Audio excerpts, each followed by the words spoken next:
যদি আশ্রয়ণ প্রকল্পে কোন ধরনের গাঞ্জা মদ লোক আপনারা আগের বারও আলটিমেটাম দেওয়া হয়েছে, আপনি আপনার পরিবার সহ পরবর্তী সময় যদি কোন ধরনের গাঞ্জার গ্রানও হওয়া যায় আপনারা এখন যাইতে কইব।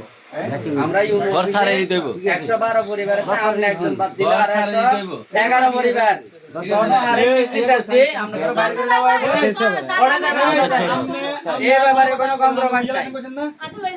ঠিক আছে, আমরা ঘর ক্যান্সেল করে দিব 110 পরিবারে এক্সট্রা মোমো আমরা সিটিতে দিলে সোজা যাবে।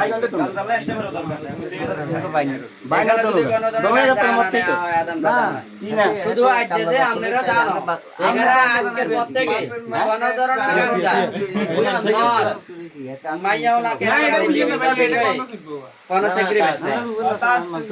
আজকে আপনারা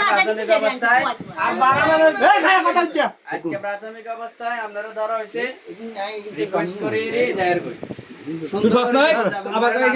নামাজ দিতে হবে। তুই চিনস না